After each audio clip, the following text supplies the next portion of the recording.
Almost every book on pairs trading says the same thing. Enter at 2 standard deviations, outside the 95% band. But on pure noise, the entry line that earns the most is said to be 0.75 standard deviations, less than half the textbook depth, and it makes more money. Today we go looking for the optimal entry threshold in a pairs trade. Last time we ran a screening. Is this spread worth trading at all? We checked it for normality, and we checked it for stationarity. Today is different. The pair has passed. Now we set the dials.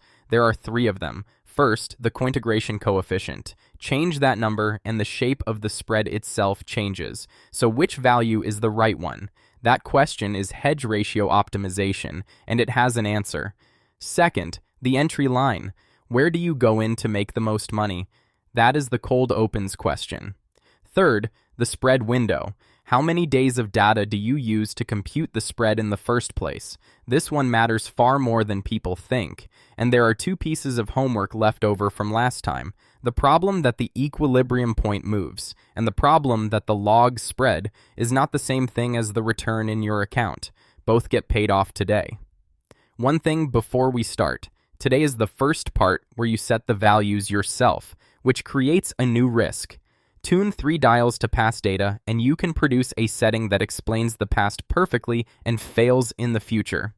I am going to repeat that warning twice. Remember what a spread is. It's a linear combination of 2 stock prices, the log price of A minus a coefficient times the log price of B. So what happens if you change that coefficient? The original author drew 2 charts from the same 2 stocks. With the coefficient set to 0.7, the spread still has trend in it. It leans to one side. With the coefficient set to 1.0, it oscillates flat. Even by eye, the second one is far more stationary and far better suited to pairs trading. Same 2 stocks. One market, and yet the number you choose produces a different object, and that coefficient is also the hedge ratio. So this sentence means exactly the same thing. Change the hedge ratio, and you change the spread. The original author called that the great charm of pairs trading, which makes the answer obvious. Pick the coefficient that makes the spread as stationary as possible. The method is crude but reliable. Step the coefficient from 0.1 up to 2.0, 0.1 at a time. Run the augmented Dickey-Fuller test at each step. Find where the p-value bottoms out. That value is your optimal coefficient, CC star. But changing the coefficient 20 times and running a full Dickey-Fuller test at every step is tedious, so the author tested an alternative. The autocorrelation of the spread, a measure of how tightly today's spread is tied to yesterday's. It is much cheaper to compute. Here is what came out. Plotted side by side across the same range of coefficients, the 2 measures bottomed out at the same point. Why would that be? A low autocorrelation means the spread depends weakly on its own previous state. The fact that it was high yesterday tells you very little about today, and that is exactly what stationarity is. Turn it around. High autocorrelation means the spread carries momentum from yesterday, and momentum is what a trend looks like. So the conclusion is this. You can use autocorrelation in place of the Dickey-Fuller statistic to choose the coefficient, and once you do, Excel's solver can find it in one shot. Just ask it for the coefficient that minimizes autocorrelation. In Python, it's one call to an optimizer. The results differ from pair to pair. For one chemical sector pair, the optimal coefficient came out at 1.0, meaning a 1-to-1 hedge was best. For a components pair, it was 1.3. Back in part 8, we said that safe, tightly linked pairs tend to have a coefficient near 1.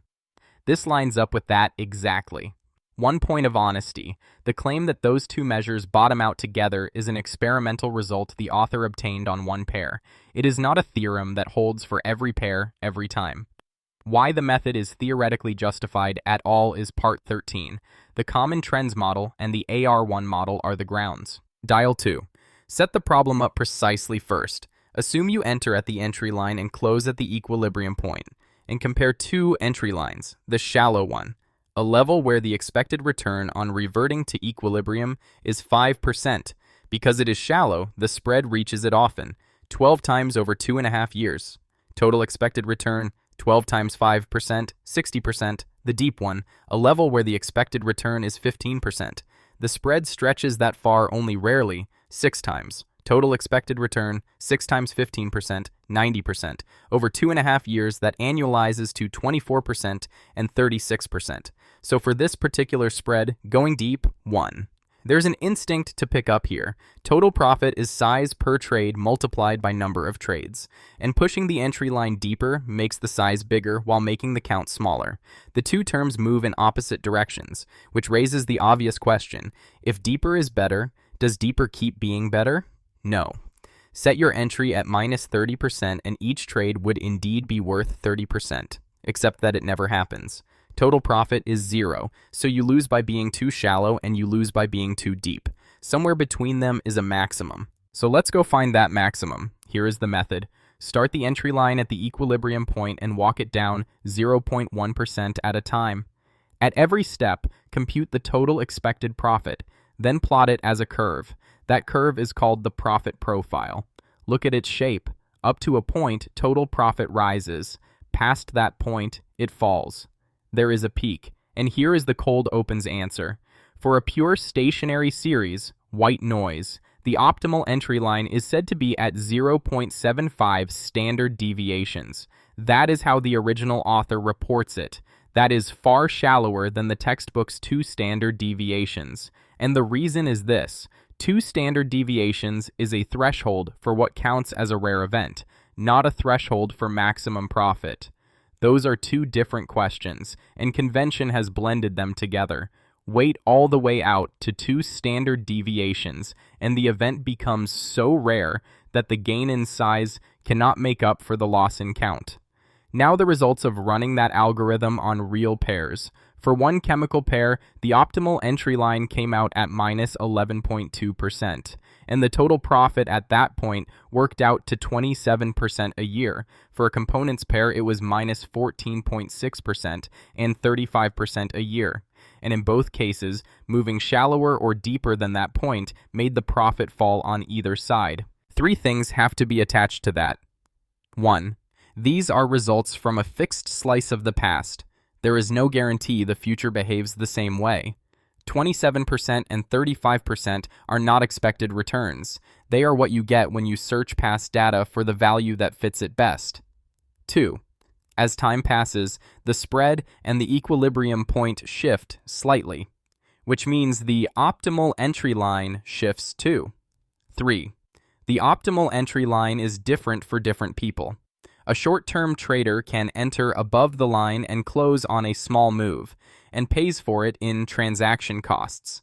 A long-term trader can enter below the line, wait properly, and close above equilibrium, and pays for it in time.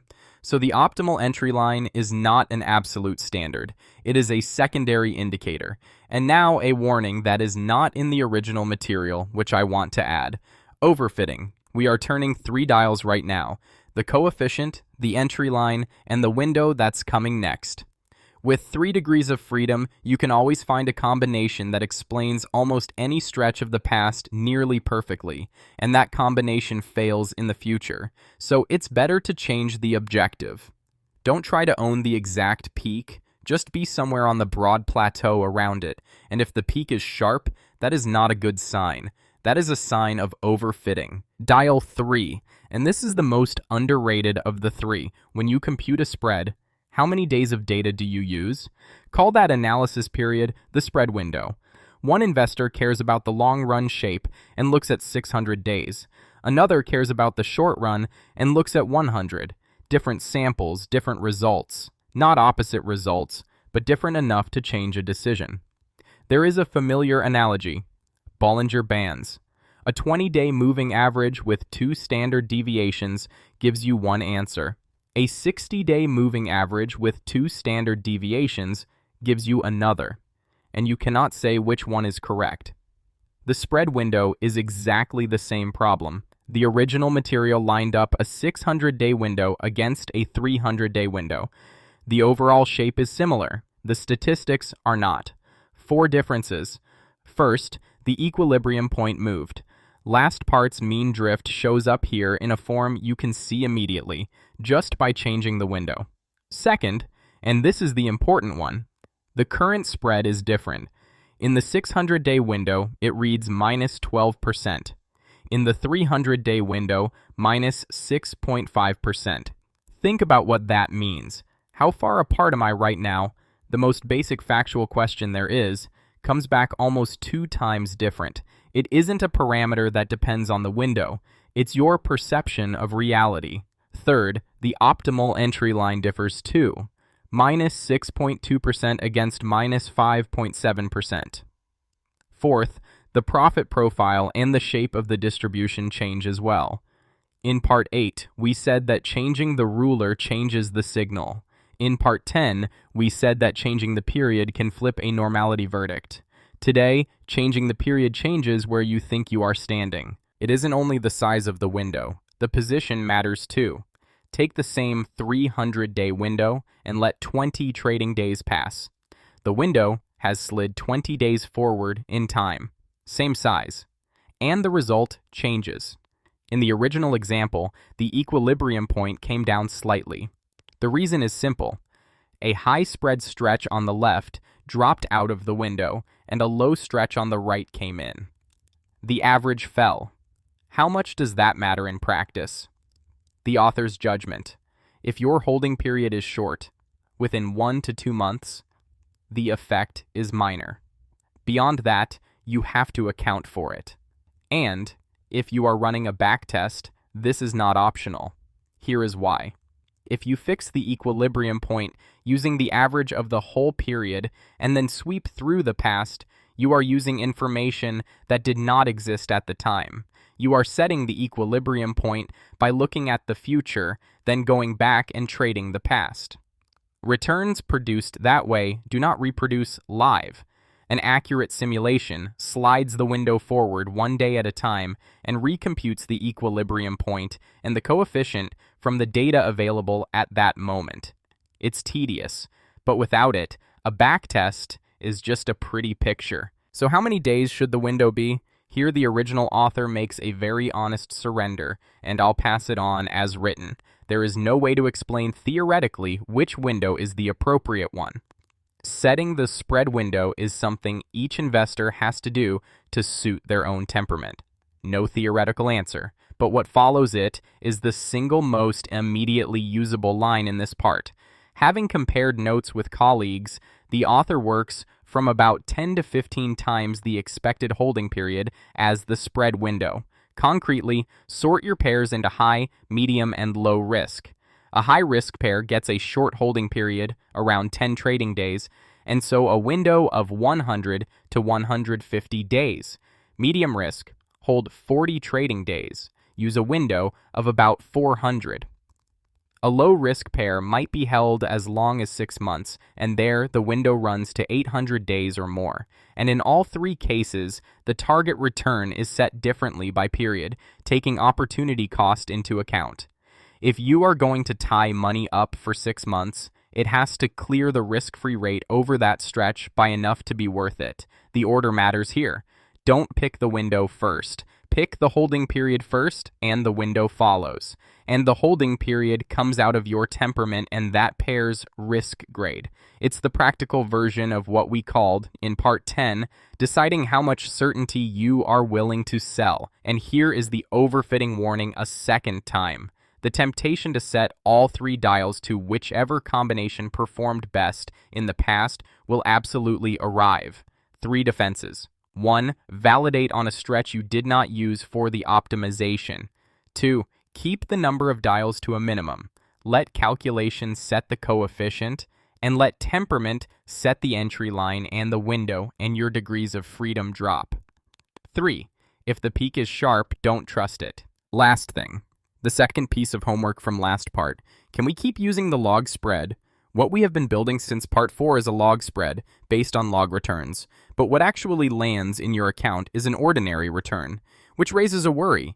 Could the spread rise while the assets actually shrink? Could the spread rise a lot while the account rises only a little? The original material checked. Accumulate the actual daily returns into a return spread, overlay it on the log spread, and they track each other well. An error opens up, and then it corrects itself. The deviation isn't large enough to be a concern, but there is a case where the error does grow. When the spread still has trend in it, when stationarity is weak. On a downtrend, the return spread runs lower than the log spread. On an uptrend, it runs higher, and the error accumulates. The reason is compounding. If something rises 10% a day for 20 days, an ordinary price chart curves upward exponentially. On a log chart, the same thing is a straight line with a slope of 10%. The ordinary chart emphasizes how much the asset changed. The log chart emphasizes the steady 10% a day. So when a trend persists in one direction, the two drift apart, which gives us the conclusion. A spread with good stationarity has strong self-correction against return error. A spread with poor stationarity corrects weakly, and the error piles up. So if you confirm stationarity last part, you don't need to worry about this. Stationarity wasn't only a performance condition, it was a safety mechanism. And since the log spread, which emphasizes the size of the moves, is the more intuitive one, keep using it. Let me wrap up. 3 lines. 1. The coefficient is set by calculation, the value that maximizes stationarity, which in practice is the value that minimizes autocorrelation. 2. The entry line has a peak. Total profit is size times count, and the textbook's 2 standard deviations is not that peak. 3. The window comes from temperament, not from theory. Pick your holding period first, then look at 10 to 15 times that.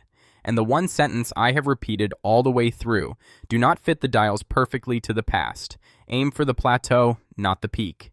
Next time we go to the question we deferred today: why that coefficient? Why is minimizing autocorrelation the justified thing to do? And how exactly does correlation differ from cointegration? The distinction we have been putting off since part 2, taken head on.